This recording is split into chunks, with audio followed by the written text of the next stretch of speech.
So we will just start reading. Chapter 9, The Family Afterward, page 122. Our womenfolk have suggested certain attitudes a wife may take with the husband who is recovering. Perhaps they created the impression that he is to be wrapped in cotton wool and placed on a pedestal. Successful readjustment means the opposite.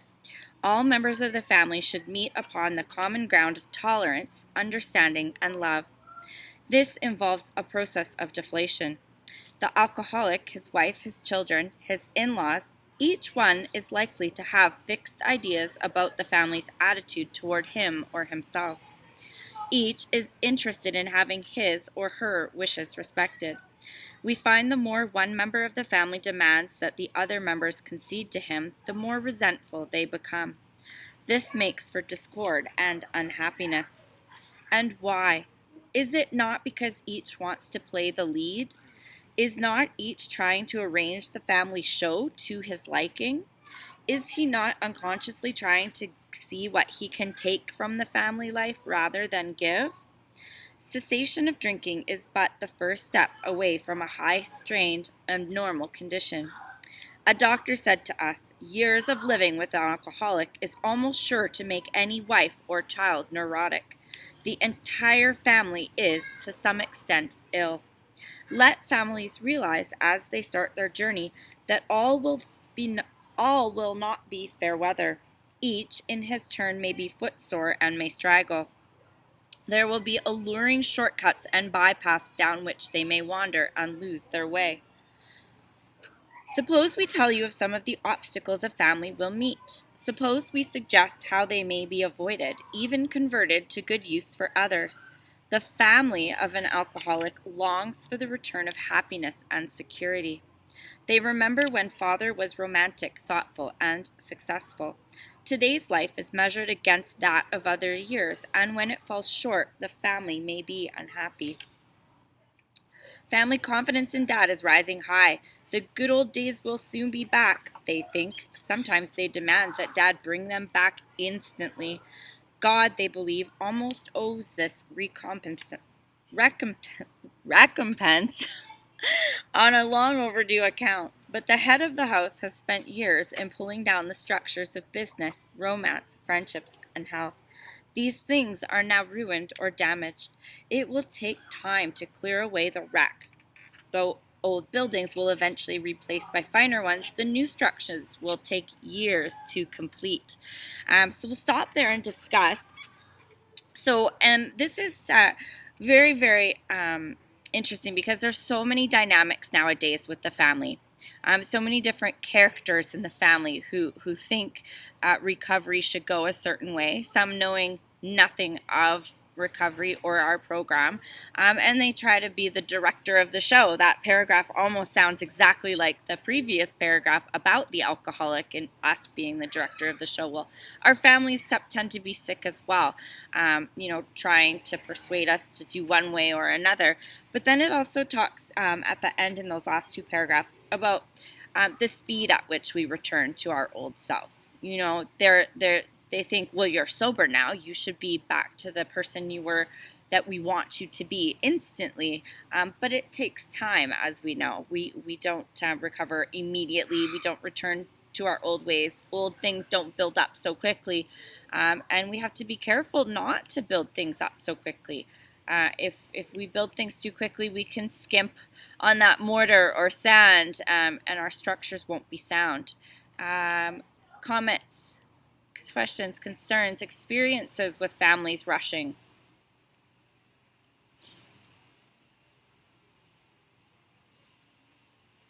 Anybody?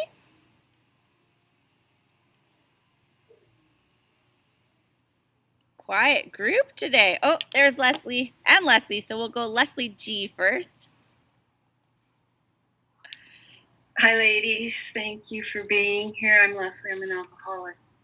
And I just want to say quickly that when I am able to pause and able to relax and able to try my best not to control, things work out better in ways that I hadn't even imagined when I was trying to run the show. I love this paragraph very much. So thank you. That's all I have.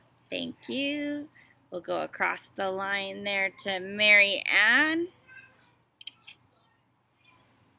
Hi, Mary Ann, alcoholic. When I read this, it brought me back to when I first got sober, and my daughter was the oldest, and she was in college, I guess, at the time, second year college. And she had always, in teenage years, always been back and forth with me, rebutting things. And I tend to not listen and rebut, and, just became a fractious relationship. And I was glad to see her go to college, and I wasn't happy to see her come home on weekends. And, I missed a lot of a good relationship we could have had back then. But I tried to change, and I did change, and I made myself stop rebutting everything and listening, and just listening and letting her have her say. And one day, she started screaming at me that, "Oh, you always do that. You're always, and I knew it wasn't true.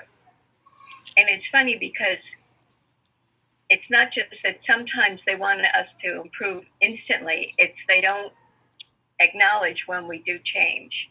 And I wasn't looking for the kids to thank me or anything for making the home life different. But I was shocked that she hadn't seen any change. And I was worried that I wasn't enough. And I just said to her, but I knew it wasn't true. And I knew I had changed. And I said to her, "I'm sorry you haven't seen that, but I have stopped doing X, Y, and Z." And I said, "I know I used to. I'm very sorry for that, but I'm changing, and I'm not doing any. And just sorry you haven't seen it, but I hope you will, soon."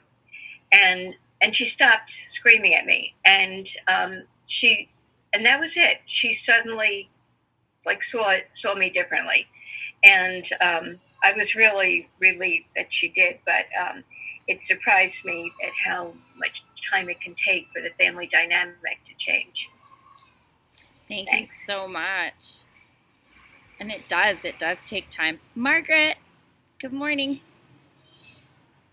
Morning. Thank you, Kim. My name's Margaret, and I'm an alcoholic.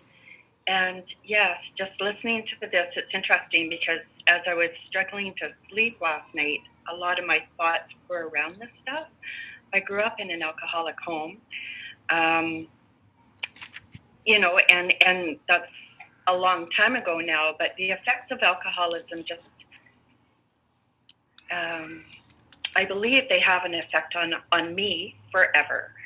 What I was reflecting on last night was my mom getting called out to go and pick up my dad. My dad walking down. My mom came in the house first, and I was like, "Where's Daddy?" She'd left me to look after 3 younger sisters, so I had way too much responsibility as a young child, way too much, and it's affected my whole life. My dad came in the house that night where he had fallen down on the driveway, and he was by that time he was a falling down drunk. My mom had learned of Al-Anon, which was great, trying to bring that into the house. And then I did Codalatine for a little while, which is where I first saw the 20 questions. But then I became a teenage alcoholic. And the family afterward, and on and on and on it goes. So I'm very, very grateful that I have been sober now for, a while. My daughter has never seen me take a drink, but the effects of alcoholism doesn't just stop. So even though it was years ago that my dad has passed away now, but the effects of it, like I knew my dad never did get sober and stay sober for any length of time. He was sober when he passed away. But I remember the feeling of phoning him, and in an instant, I knew whether he was drunk or sober. Yeah. And, I think about kids, I think about people, I think about all of us and how it affects us in our everyday lives. So what I know today is that I am only responsible for me. And just a few years ago, I went down to California to meet with my sister, who is a winemaker. And this is 5 years ago, so I was sober like 30 plus years. And she only told me then how much it affected my 3 younger sisters, my drinking, and that she went for psychoanalysis or psychological help because of my drinking and my effect on the rest of my family. And I was shocked. I was totally shocked. I was mortified. Did a long amends. And this is after like 3 decades of sobriety. So it's very, very interesting, the effect of alcoholism on the family. And I think for me, I always have to remember that I have to be patient always with them. Because even though I'm sober and I've been sober a while, the isms are there and I can still react and be reactive like an alcoholic. So I have to really stay on top of myself and you know, anyway, that's all. It really brought it back to me in this. It shot me back like 50 years, which is crazy. But anyway, thanks so much for my sobriety. Glad to be here. Thanks so much, Margaret. And I think of that too, like myself. My parents were untreated alcoholics, and there wasn't a lot of alcoholism in the home, but the seeing how it affected all of the siblings differently, and how it's affected us all now, like, and even with my own children, it affects each child differently, even though it's the same experience. So, like, you know, my oldest, same thing as you, took on way too much responsibility. And now that I'm sober, when the younger kids are younger, she has a resentment against that because they get a different version of me than she got. So it's such a complex situation, and it's different in every case. Leslie. Hi, Leslie, alcoholic, and I'm sorry I'm late. Pulling garlic. This is just incredibly timely, and I agree with Margaret. Like the effects of alcohol, an alcoholic home. My father was an alcoholic. Rarely did I talk to him. It was just instantly I knew he was pissed. And it just like, oh, that feeling in your gut. It's just like, oh, fuck, I'm going to puke, you know? And I don't want to talk to him, but he is my father and I love him, right? Now, today, I find myself in a similar situation with my daughter. She's getting married in September. And she said that she does not want her dad there to embarrass her. She doesn't want him there pissed. She doesn't want him bringing his negativity and all of this kind of stuff. And today, he woke up and he told me that he had decided that he was going to go to his daughter's wedding. Well, I had been talking to my counselor that I got to see on Friday. And when we had talked, and he said that my daughter would have to set some boundaries for him, and that she would have to have there have to be an agreement in place that he would detox and be sober for a minimum of 1 week prior to the wedding. Well, I mentioned this to her today, and she just went off about how his drinking affected her, that he was an authoritarian, that he was a bastard. He was always at her, negative, and what are you doing? Yet what he did was fine. He was selfish and self-centered. And I started thinking back, and I thought, holy shit, we used to go from Agassiz out to OK Falls, where his parents were, his in-laws, and it was just one great big party, because we sat in the garage and just drank. The daughter, the little one, she was in the house watching satellite TV. And I said, oh, she's fine there. She's fine there. Well, what kind of parenting is that of me? I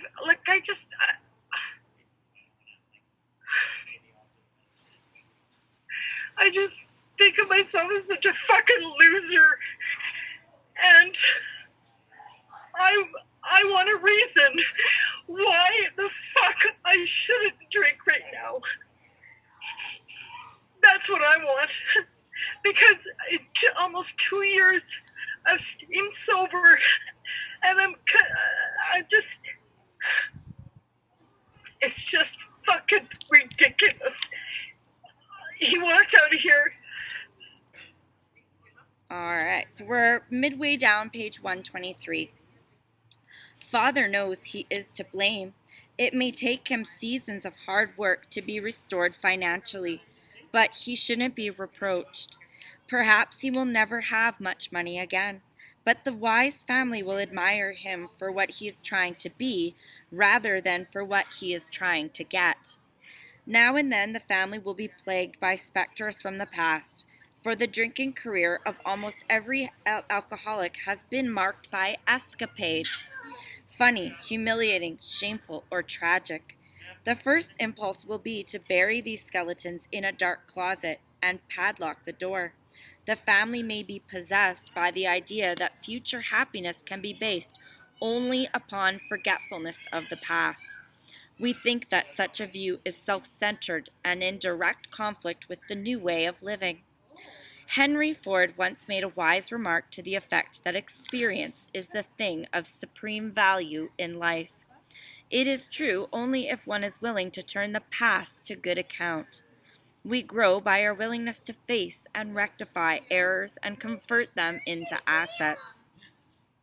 The alcoholic's past thus becomes the principal asset of the family and frequently is the only one. This painful past may be of infinite value to other families still struggling with their problem. We think each family which has been relieved owes something to those who have not, and when the occasion requires, each member of it should be only too willing to bring former mistakes, no matter how grievous, out of their hiding places. Showing others who suffer how we were given help is the very thing which makes life seem so worthwhile to us now. Cling to the thought that in God's hands, the dark past is the greatest possession you have, the key to life and happiness for others. With it, you can avert death and misery for them. I love those paragraphs a lot.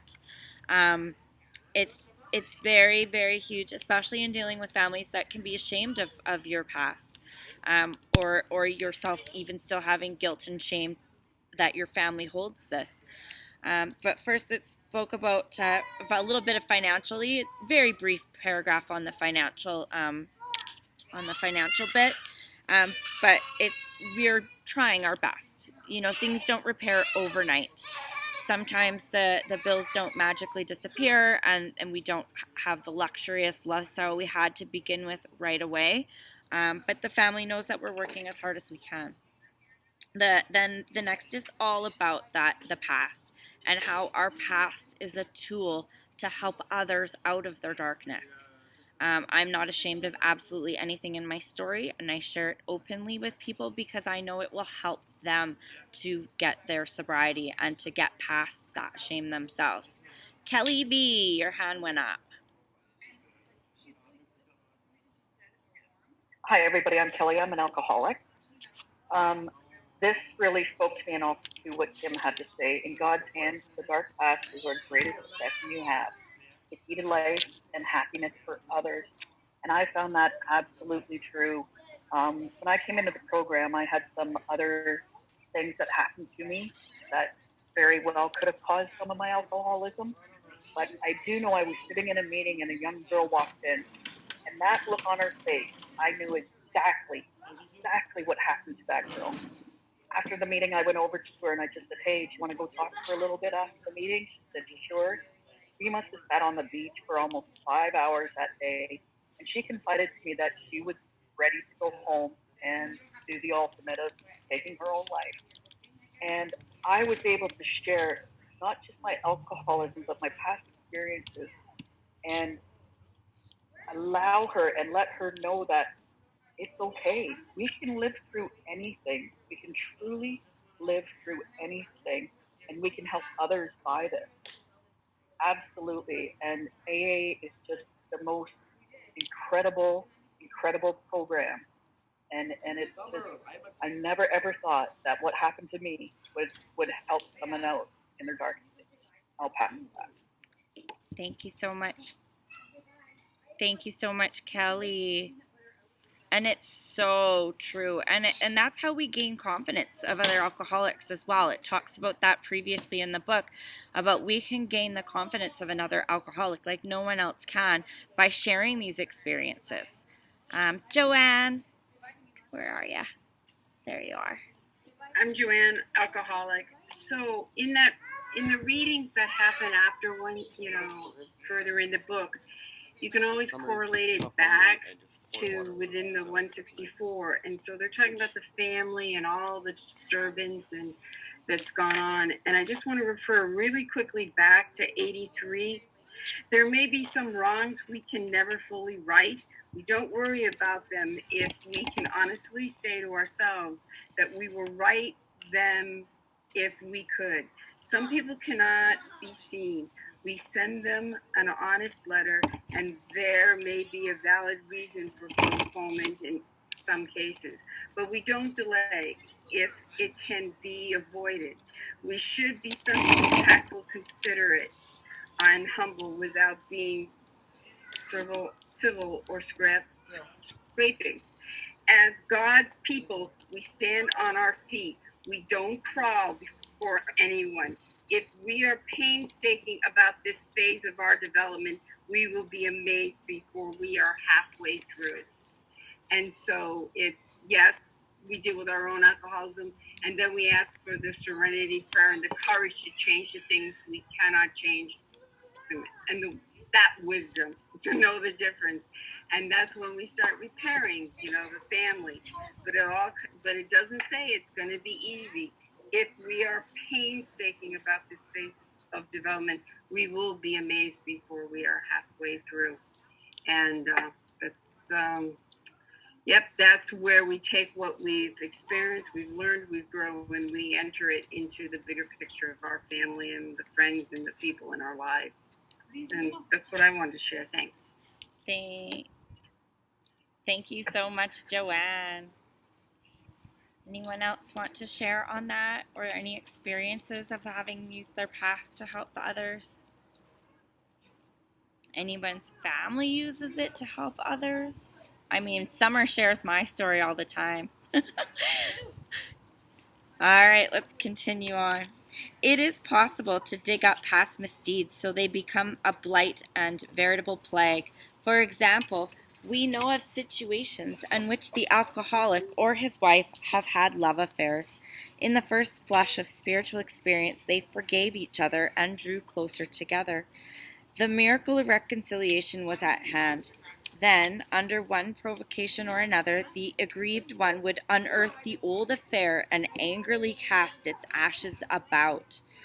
A few of us have had these growing pains, and they hurt a great deal. Husbands and wives have sometimes been obliged to separate for a time until new perspective, new victory over hurt pride could be won. In most cases, the alcoholic survived this ordeal without relapse, but not always. So we think that unless some good and useful purpose is to be served, past occurrences should not be discussed. And how true is that paragraph? Where I know Leslie spoke of it earlier, and we've heard Leslie share it before, where old misdeeds have been brought up and thrown in our faces.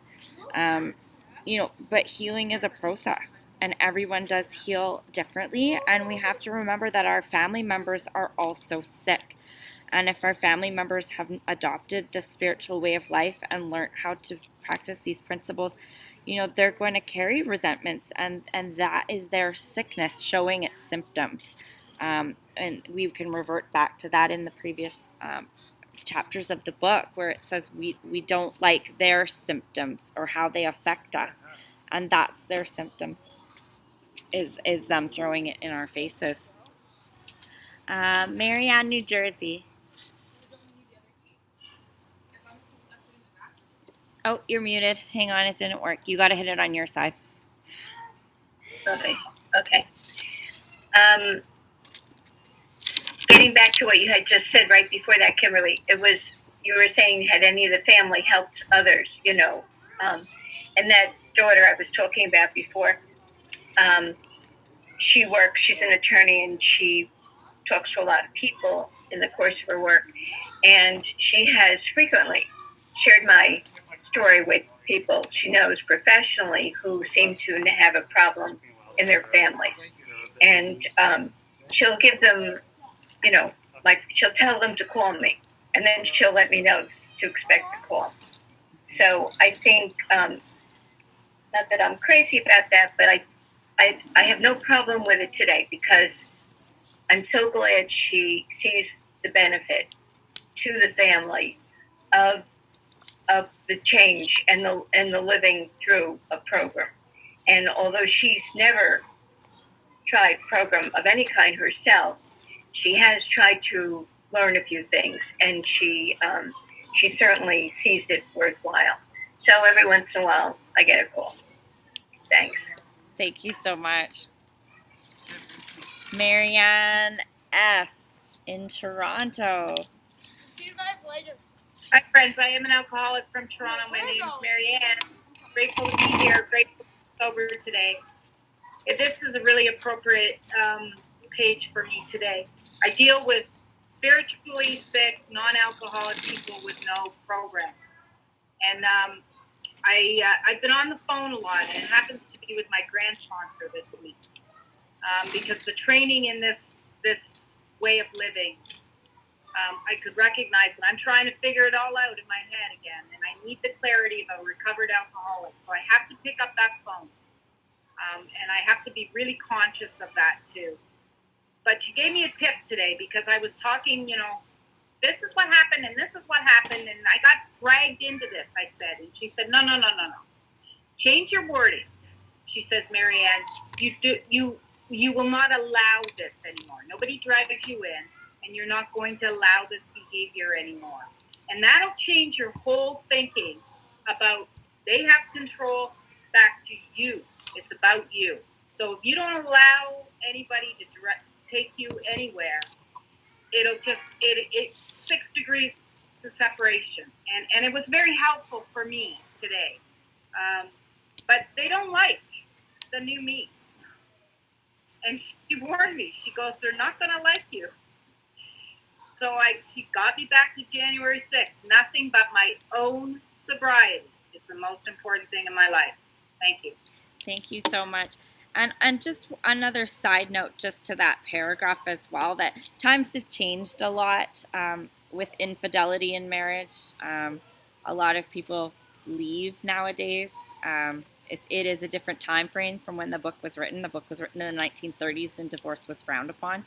But nowadays, relationships are looking a lot different than they did in the 1930s. All right, we've got 10 minutes. Let's do two more paragraphs. We, families of Alcoholics Anonymous, keep few skeletons in the closet. Everyone knows about the other's alcoholic troubles. This is a condition which, in ordinary life, would produce untold grief. There might be scandalous gossip, laughter at the expense of other people, and a tendency to take advantage of intimate information. Among us, these are rare occurrences. We do talk about each other a great deal, but we almost invariably temper such talk by a spirit of love and tolerance. Another principle we observe carefully is that we do not relate intimate experiences of another person unless we are sure he would approve. We find it better, when possible, to stick to our own stories. We find a man may only criticize or laugh at himself. I'm messing up today.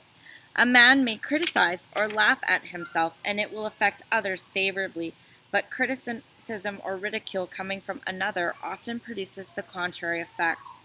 Members of a family should watch such matters carefully, for one careless, inconsiderate remark has been known to raise the very devil.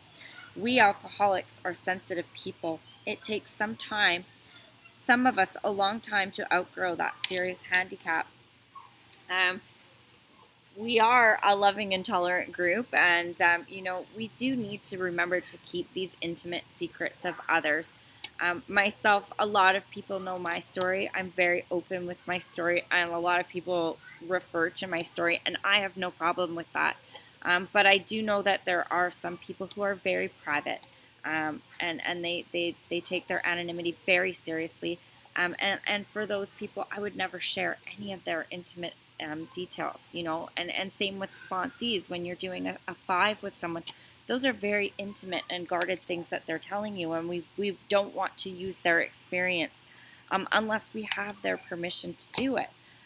For example, if you have a sponsee who's told you a story in their 5, and you can relate that without breaking their anonymity, and using it to connect someone or to help someone, saying, I've heard someone have that exact same situation, and this is what I heard they did. But usually it's better for one person to tell their own story so it doesn't get misconstrued in any way. And you'll see it in meetings all the time. The longer you're around Alcoholics Anonymous, we laugh at our stories. We laugh at our old mishaps, where other people would be mortified if they heard a story like that. We're also accustomed to those stories that we can laugh. And I've heard it said before, if you tell a story 5 times, it becomes your story. So I don't know about that, but for me, like, I share the things I've experienced because I know that can help people, and I do it with a light tone. Anybody want to share on that? A couple of paragraphs.